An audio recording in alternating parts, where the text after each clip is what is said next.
People generally like doing something more like to stick at it if they feel like they're successful at it or feel like they're doing a good job.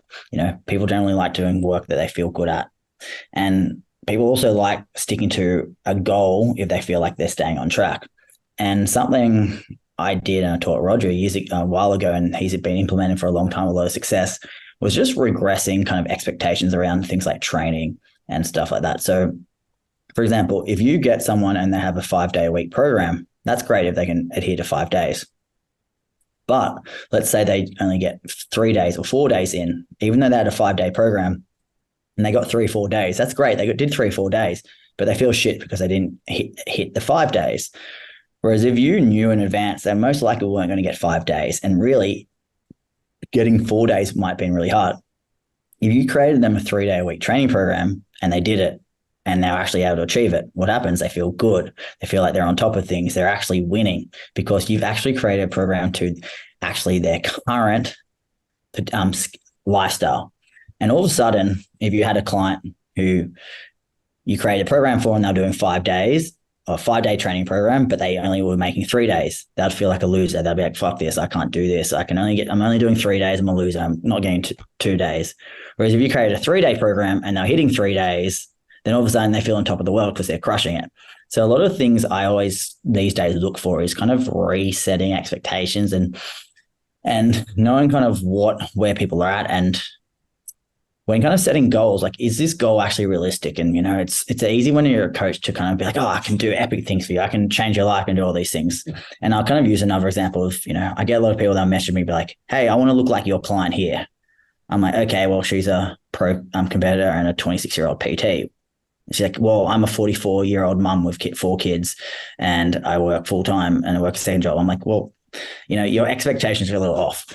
So I think from a standpoint of shift workers and stuff like that, it's quite complicated. It's pretty hard, obviously, as a coach as well. But it's kind of my kind of thing would be to maximize the days that they feel good, maximize the days that they're training kind of can train in, during the day and not then finish late at night, then go train and kind of compound the problem. Do your best to get them on a good sleep schedule to best of their abilities. So they're waking up well, getting sunlight and things like that.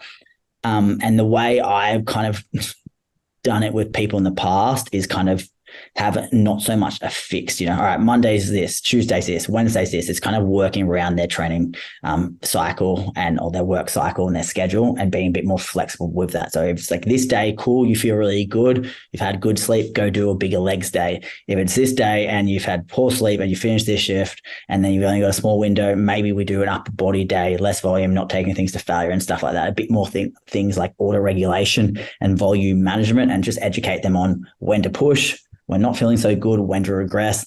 And from a fat loss perspective, it's really, again, obviously comes down to adherence, right? So it's kind of having structure, having a plan, setting things that are achievable for them. And a lot of the times less is more. Instead of going, hey, sure, like I personally love putting people on aggressive deficits 30%, but is that best for this person in these days? So maybe, again, it gets a bit complicated, but do you go more calories on days where they're going to be hungrier and really long hours? And then do you then make up for it by going a little bit more aggressive on those, say, 2 days off they have? So you can kind of calorie cycle to some degree as well. Awesome. Really appreciate that. But yeah, like, here's the thing, right? Shift work and stuff like that. There's no simple, easy formula. Like anyone can go, hey, you're doing all this wrong. Like, it's hard coaching people like that. It's hard being a coach. And even when you're listening to me, it's like, yeah, it's easy for me to say, do this, do this, do that. But like, there's clients I haven't got results with in the past. There's clients I get amazing results with, and things happen. But your job is just to continually put them in the best position to do well. And you can only do so much. And it's hard at times, So sometimes it's, again, let's regress things, let's push things when they're feeling good. It's kind of working in synergy. And that's why I really like, I work with my clients long term. And by doing that, it's a lot less pressure. Like, people sign up like, oh, I'm signing up for 6 weeks, get me this all or nothing transformation in 6 weeks. But their life doesn't actually really call for an epic 6-week transformation right now. So it's kind of also having the confidence to get that across to the clients as well in like an initial consultation.